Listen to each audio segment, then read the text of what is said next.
نہ عوام کا مینڈیٹ ہے، نہ عوام کا سپورٹ ہے، نہ عوام کا اعتماد ہے، اور نہ ان کے پاس آئینی قانونی کوئی بھی جواز اور جسٹیفیکیشن اور اتھارٹی ہے کہ یہ آئین میں ترمیم کر لیں۔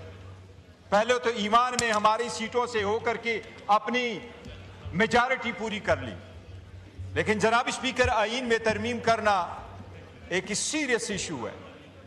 آئین میں جب ترمیم ہوا کرتی ہے تو ساری دنیا ترمیم کرتی ہے، آئین کوئی صحیفہ نہیں ہے کہ اس میں آپ ترمیم نہ کریں، لیکن دنیا میں جب بھی ترمیم ہوتی ہے تو وہ کنسنسس سے ہوتا ہے اور ان چیزوں پہ ترمیم آتی ہے جس میں قوم کی ضرورت ہو۔ انڈیا کے آئین میں 106 ترامیم ہوئی ہے، لیکن صرف 3 مرتبہ ان کی حکومت کے پاس 2/3 میجارٹی تھی، باقی کبھی میجارٹی ان کے پاس نہیں رہی، لیکن وہ ترمیم ایک کنسنسس کے ساتھ ہوئی ہے۔ امریکہ میں ایک مرتبہ ججز کو بلایا گیا جوڈیشری کمیٹی کے سامنے، اور انہوں نے کہا کہ یو ایس ایس آر اس لیے کمزور ہو گیا ہے اور امریکہ اس لیے مضبوط ہے کہ امریکہ میں رول آف لا ہے، اور یو ایس ایس آر اس لیے کمزور ہو گیا ہے کہ وہاں سارے اختیارات ایک بندے میں سپرد کر دی گئی، اس میں طاقت دیا گیا۔ جناب اسپیکر، جب 18ویں ترمیم ہوئی کنسنسس کے ساتھ، یونٹی کے ساتھ، پورے قوم کے ساتھ، سارے ادارے آپ نے ڈیوالو کر لیے ہیں سارے اکائیوں پہ، اس کو پورے دنیا نے مانا، پارلیمان نے مانا، اس پہ لوگوں نے سیلیبریٹ کیا۔ 101 آرٹیکل میں آپ نے چینجز کی۔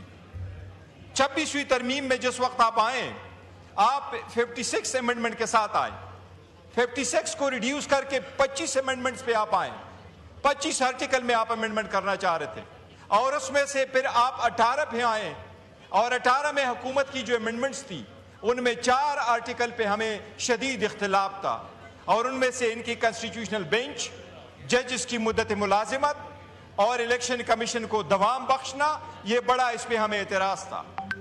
جناب اسپیکر، اس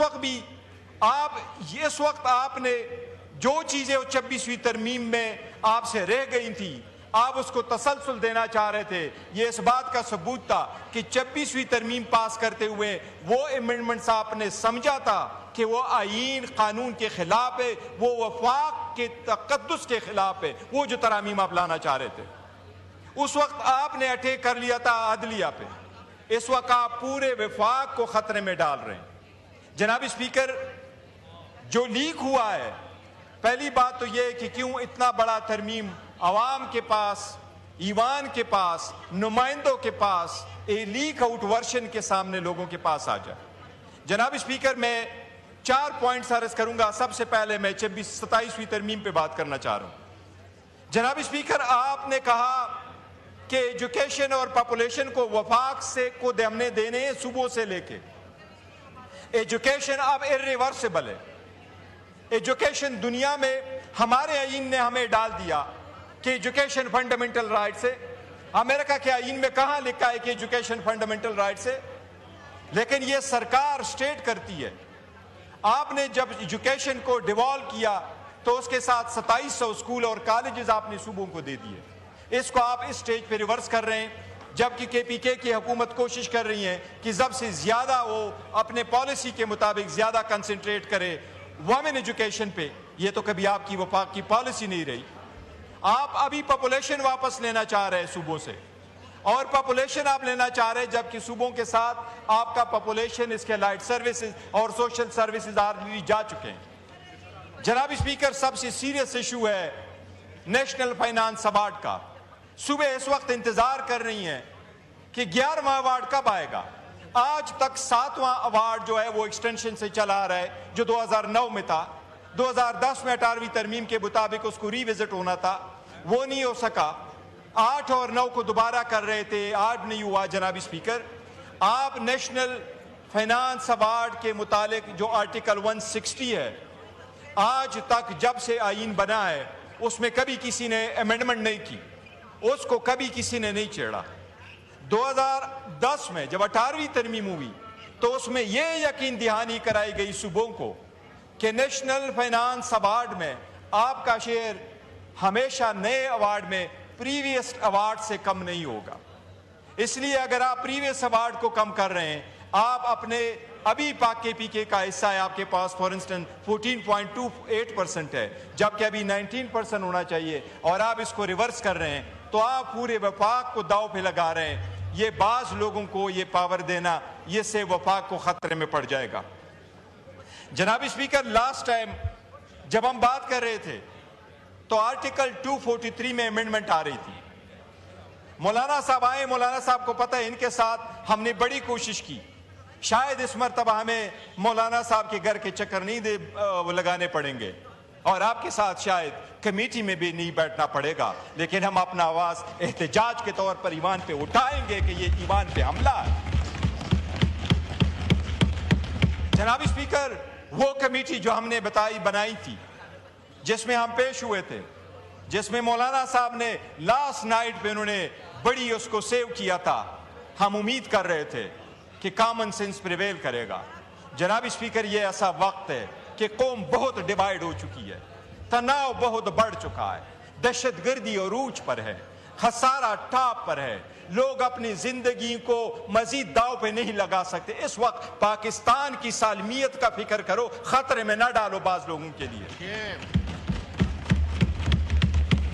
جناب اسپیکر، لیک ورشن جس وقت حکومت کا آیا تھا تو 56 آرٹیکل تھی، وہ لیک ورشن شاید مولانا صاحب کے ساتھ ایک 1 پوائنٹ پہ شیئر ہوا تھا، لیکن اکتوبر میں 12 اکتوبر 17 16 17 18 کو ہمارے ساتھ ڈراپ شیئر ہوئے تھے۔ پہلے میں آپ کا کنسٹیٹیوشنل کوڈ ضرور تھا، مولانا صاحب نے ہم نے بڑی کوشش کی، کنسٹیٹیوشنل کوڈ ختم ہو کر کے بینچ آیا، وہاں آرٹیکل 243 میں آپ امینڈمنٹ کرنا چاہ رہے تھے، اس وقت آپ اس لاس کو پروٹیکشن دینا چاہ رہے تھے۔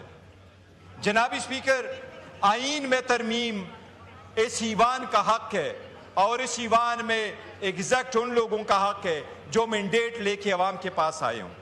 ہم سمجھتے ہیں کہ 27ویں ترمیم اس ایوان کے روح کے منافی ہے، آئین کے روح کے منافی ہے۔ حکومت ہوش کے ناخن لے، اس سٹیج پہ قوم کو مزید ڈیوائیڈ نہ کرے، کوئی ایسے ترمیم نہ لے کے آئے جس سے عدلیہ مزید داؤ پہ لگ جائے۔ آلریڈی ڈیموکریسی بڑی فریجل ہے، آپ کے عدلیہ پہ عوام کا کوئی اعتماد نہیں رہا۔ جناب اسپیکر، میں آپ کو ایک چیز اپنا یاد کرا رہا ہوں، جس وقت یہاں ترمیم کی جا رہی تھی، آپ کے وزراء نے یہاں میں یہ کہا کہ ہم ترمیم کر رہے ہیں، بینچ ہم لے کے آ رہے ہیں، انہوں نے کہا ہم ججز کی تعداد بڑھا رہے ہیں۔ میں نے اس وقت بھی آپ کو کہا تھا کہ پاکستان میں ہمارے پاس جو ججز کی تعداد، میں نے آپ کو کمپیئر کرا کے بتایا تھا کہ انڈیا میں 28 وہاں سٹیٹ سے، ان میں 25 ہائی کورٹ سے، 1114 ان کے کیسز جو ججز تھے ہائی کورٹ کے ججز، لیکن سپریم کورٹ کے صرف 33 ججز تھے۔ میں نے آپ کو اس وقت کہا، یہ میرے پاس 16 سپٹمبر 2024 کا ڈیٹا ہے، میں نے اس ایوان کے سامنے رکھا۔